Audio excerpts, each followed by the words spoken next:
Moji najljubši rubriki, kaj je med dopustom počel naš veliki predsednik?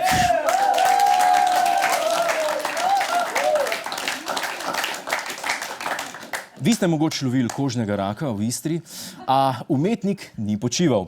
Kot se za odgovornega uradnika spodobi, je za poletje našel nadomestnega predsednika.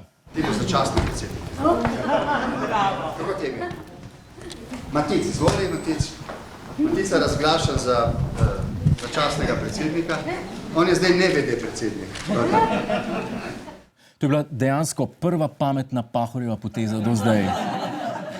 Si ga prav predstavljam, kaj bo govoril čez 30 let, kaj je naredil za državo. Ja, enkrat sem dal nadomestnega predsednika za 10 minut. No, še je upanje za to državo. In kako težko je pa biti predsednik? Američani so za 8 let Belo hišo postavili Busha, pa jim ni šlo tako slabo. No, takoj, ko se je mladi mož seznanil s pisarno, z dnevnim redom in tako dalje, je Pahorju tako na slabo udaril, ker si je mislil, sem pa frej. Sedel je v svojo staro katrco, njegov tamal je vzel selfie stick, na internetu pa sta objavila tole. Sunday, Monday, happy days. Tuesday, Wednesday, happy days. Thursday, Friday, happy days. The weekend comes, my cycle hums. Itak, da so happy days, če tvoje delo upravlja osnovnošolce na napotnico. Kaj pa bo kaj happy day? No, takoj zatem je Borut odložil tamalga na skejtanju, on pa si je oblekel oranžno spodnjo majico, napel mišice in podivjal čisto totalno zmešan v hosto kot poslednji mohikanec.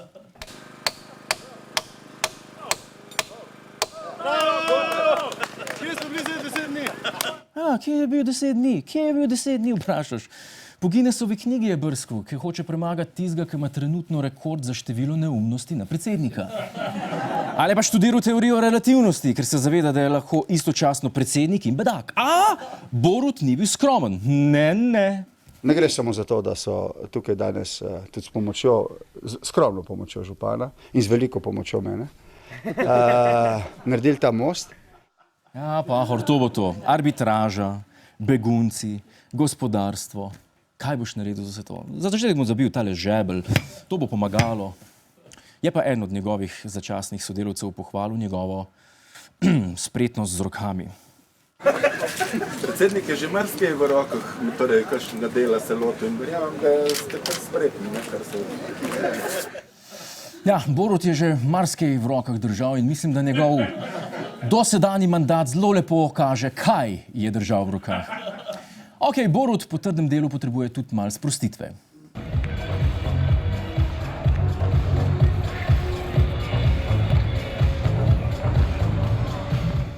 Kakorkoli predsednik od tenisa ni dobil teniškega komolca, ker ga ima že od prej omenjenih aktivnosti.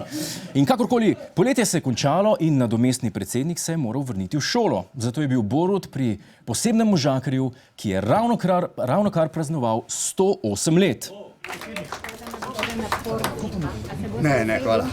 Če bi bil Bill Clinton, bi to z veseljem. Ja, ne. Žal ne znam. Če bi znal, bi pa z veseljem zaigral. Bobne mu dajte, ljudje, ne pa saksofon. On obvlada bobne. Za saksofon moraš imeti občutek. Je pa res, da česa takega svet še ni videl. Da je Borut zavrnil neko pravilo. To še ni bilo. In prijazni možakar v zelenem zavrnitve ni dobro prenesel. Tukaj je vaš šampanjec, gospod Slavljenec.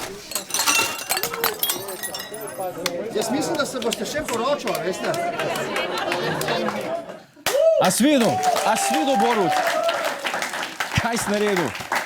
Možakarju se je podaril live, ker niso hotel igrati in pojem uničil najlepše kozarce v domu za upokojence. Če bi Pahor postregel s penino, sem prepričan, da se to ne bi zgodilo. Ampak, Borut je hitro ponudil pomoč. A imate kakšen nekaj? Bom jaz pometel. Zdaj sem smetar. Po srcu sem še vedno. Kaj je upokojenci? A koga previjem? Bo kdo prepečenec? Tako, Borutovo poletje je bilo napeto, mi pa ga tukaj in zdaj vabimo, da opravi še eno delo in pride v našo oddajo. Uradno vabilo je poslano, vsi PR-ovci so obveščeni, do nadaljnega pa upamo, da se vabilu odzove. Borut, da mi pa ne bi slučajno rekel, da nisi dobil pisma. Imamo dokaz. Rabiš pismo? Ja, prosim.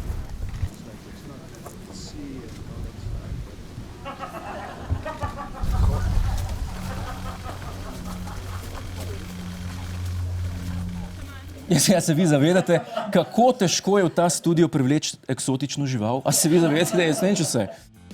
Hvala za ogled, ne pozabi pa tudi na oddajo Ta teden z Juretom Godlerjem ob četrtkih ob 22. uri na Planet TV.